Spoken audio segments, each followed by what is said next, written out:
So, for this, I'm just gonna talk about anything that's on my mind, and I'll be scrolling on Instagram while doing that because I love doom scrolling, and maybe you'll give me some inspo of things to talk about. First, I wanted to talk about pretty privilege and specifically how I experienced it growing up very not so pretty and then suddenly becoming more conventionally attractive. And I hate saying that because, and also I'm not saying that as someone who was like, oh, wait, you didn't even look that bad or you don't even look that different. No, like I was actually ugly. And up until I would say a year ago, I guess the way I felt it the most, the consequences of not being as conventionally attractive is just loneliness. And I know people would probably not want to admit that, but it is so much harder to find friends, and people judge you from the very first time they see you. So that was a little difficult for me to kind of wrap my mind around once my skin began clearing up, once I lost some weight, once my hair grew longer, once I figured out what makeup looks good on me. After all those things, I definitely notice when people treat me better, but also it's made me hold on to people who were there before. I guess I hate to say it, but like a glow up. And I hold on to them because they were with me for genuinely like my personality. They weren't there for anything regarding my appearance. This isn't to say that I'm the prettiest person ever now. I would just say I definitely, I guess people approach me a lot more of the opposite gender, or like guys basically. Like I say, guys approach me more. I would say even like a lot of girls also approach me more. And it's something that has been hard for me to kind of explain or put into words because, well, when I went into college, obviously it's the first time meeting people with, I guess, this new face and new style. So they didn't know what I looked like before.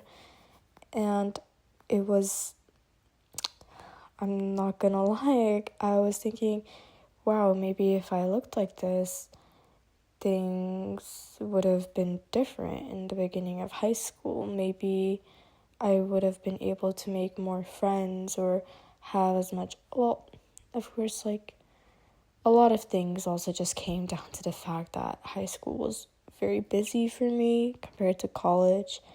I mean, I did a lot of extracurriculars. I was managing a lot of jobs at the same time. So I'm not going to blame it on my appearance. I feel like that's pretty shallow. I was definitely not as outgoing in high school than I am now. I definitely didn't even know how to. I was so socially awkward, so I can't even begin to imagine the mess I was in high school, and I still am, honestly, a mess. But I definitely just, I hope I don't want to spend all my time focusing on my appearance. Obviously, women are expected to always look beautiful, and I'm sorry, but that's not happening. Okay, I'm getting bored talking about that. Okay, I'm going to read out some random quotes that I found on Google and seeing what I have to say. Let's see. Creativity is the ability to introduce order into the randomness of nature. Ooh, that's a good quote. Yeah, I've been definitely trying to be more creative.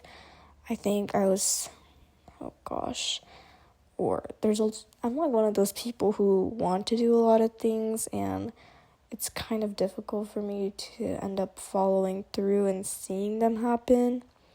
But one thing, I have a goal. Okay, I basically have a goal, but by the end of summer, I want to have at least maybe half of a draft done of a book idea I have. And the book idea is basically a mother gets a phone call that her daughter died. And for context, she and her daughter lost contact with each other many years ago. So this is the first time she's hearing of her in a really long time, her name, everything. She finds out that she has a daughter. Her daughter had a daughter, so her granddaughter. So that her daughter died. Okay, basically her daughter died. And then her daughter left her granddaughter in her mother's care. Like as an emergency contact type. So she kind of goes in and then raises her granddaughter as her own daughter. Oh, by the way, she's like 7, so she knows that her mom died. She's not just like an infant. So she just takes in her granddaughter. It's like setting Cape Town, LA. They like navigate life together, and her and the grandma, or just the main character, kind of pieces together the life that her daughter lived following their separation. And I don't know, let me know if you think readers will buy into that. I think it's pretty interesting. Oh, also, all the characters are Korean, so it's like Korean culture kind of. I honestly have not seen that many books about Korea or with Korean characters other than Pachinko, which is, I'm not gonna lie, it's a big book. But I mean just regular fiction novels about high school or just daily living. I rarely see it in the lens of a Korean perspective, which is crazy because Koreans are very interesting. I mean, the church community is interesting. Other people are interesting, but we have a lot to say, I think. Also, Koreans tend to be... I saw a TikTok a while back, and it was talking about how Koreans are the most discriminated type of Asians between other East Asians, and I guess I don't really know what that means, but if you know, please let me know.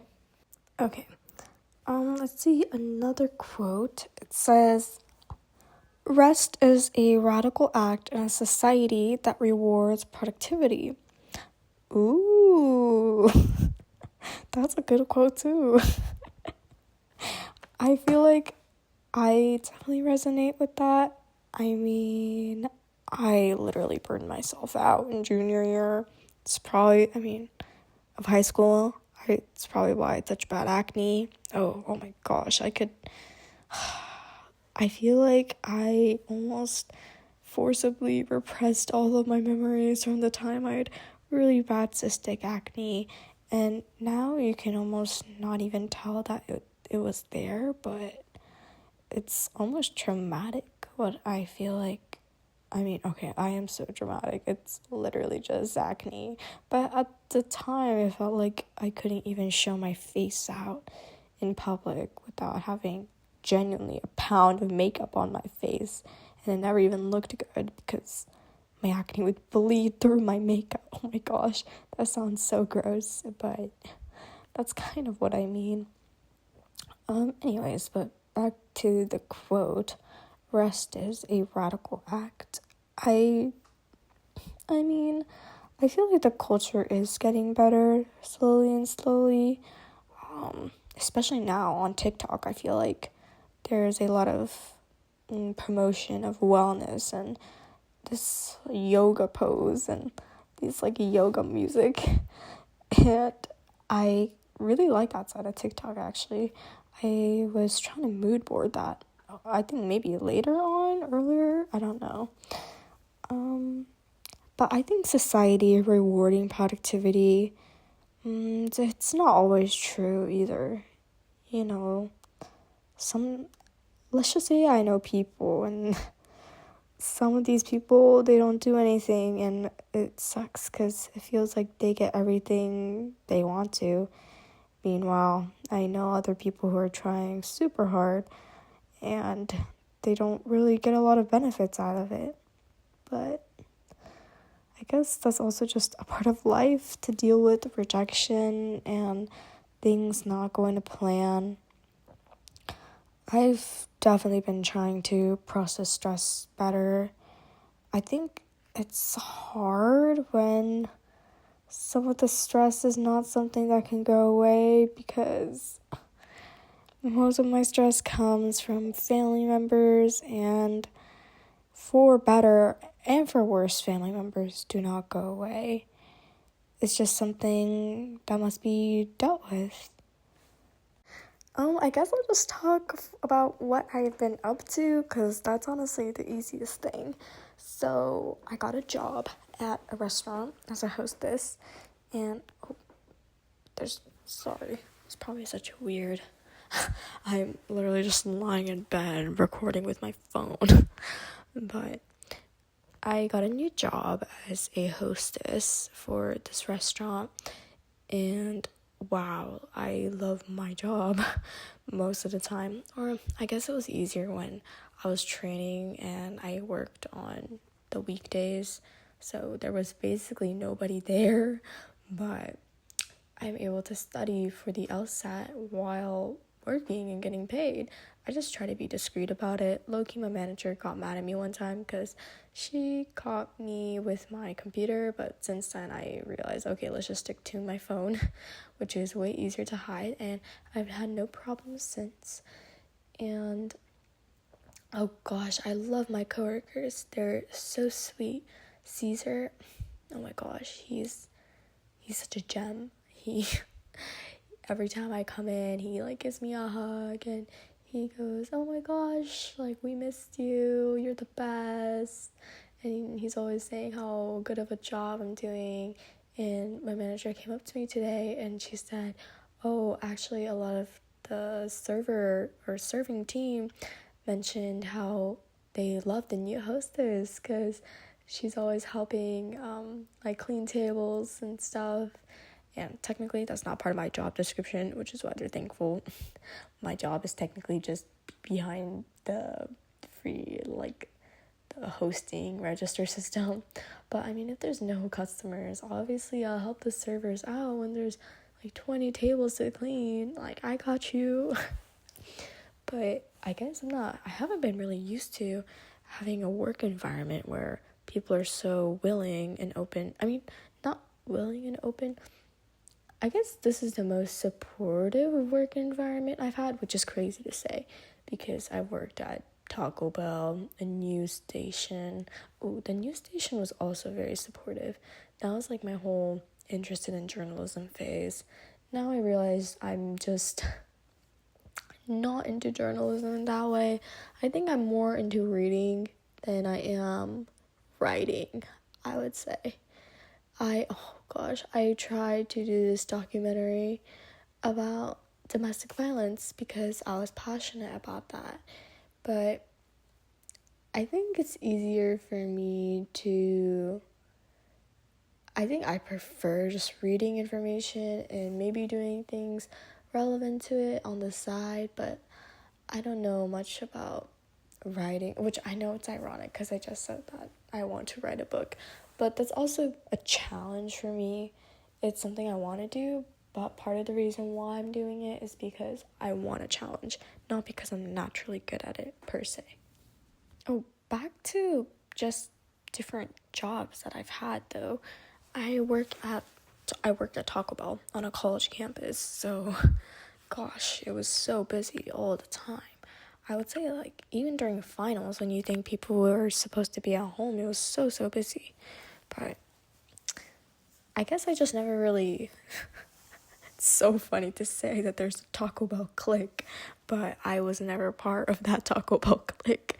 I tried my best, I just could not do it. My only friend was this super zesty short king, and we got along great. But we've also, honestly, I would just say, do not work fast food if possible. I mean, it is a good bouncing off point though. I mean, Taco Bell is what got me my hostess job that I have right now, which I love. So if that's the case, then I definitely recommend it. But I would say escape the fast food job as soon as you got a better job from it. Because I still deal with bad customers, and you'd be surprised because you think students would be more understanding of other students, but that's definitely not true. Like one time I mispronounced a person's name when I was expediting, and they were the only girl there, and it was a girl's name, so I knew it was hers. I had to yell her name 3 times, lost so much aura, and then she came out, picked up her food, and said, "That's not how you say my name." I mean, honestly, period. Like, stand on business. I definitely did not say, okay, for context, I said her name was Sydney. Her name was Siddy. They spelled it wrong. They spelled it as Cindy, or Sydney, like Cindy. So, I obviously did not know. I mean, it's not my fault that the cashier wrote her name wrong. I just pronounced whatever's on the bag. And so I was having such a bad day that day, and that just put me over the edge. But working with seeing so many different types of customers definitely made my day at times. And the most of them were like super, super sweet. I remember one time there was such a big rush, and then this customer saw that the customer before them ordered like 20 crunch wraps, and then he came up to me and was like, "I'm so sorry." So there are definitely nice customers. Of course. There's nice people everywhere. I think you just have to look for them. And sometimes they're really obvious, but sometimes, I don't know, for the longest time, I thought maybe I'm the problem. I mean, I definitely could still be the problem, but I just felt maybe I'm doing something wrong if it just feels like everyone around me or I'm not vibing with anyone around me who are technically supposed to be my closest friends. But then I think starting senior year high school, going into college, it's been refreshing to realize maybe I was never the problem. Maybe I just was not around the right people, because genuinely the right people will never make you feel unheard or not valid. I think with the right people, when I'm with the right people, I wish that there are more red lights when we're on the way home. Like, when I'm with the right people, I wish them the best. I know that's crazy to say, but I mean, I know that's not anything like crazy to say. Of course you wish your friends the best, but I really hope that they would know that, because I feel like I'm a very individualistic person. A lot of the things I do completely for myself. I work for money for myself. I study not for someone else. I study for myself. So I think to hope the best for others, I guess if I do that for someone, like, you know that I love you. So I guess that's the end of this video, and I'm sorry that it was so messy, but I hope you guys come again. Let me know in the comments if I should do something more structured or topics to talk about, because I definitely have things to say. Or let me know if a script is better. I think a script might be better. Just let me know. And I'll see you next time.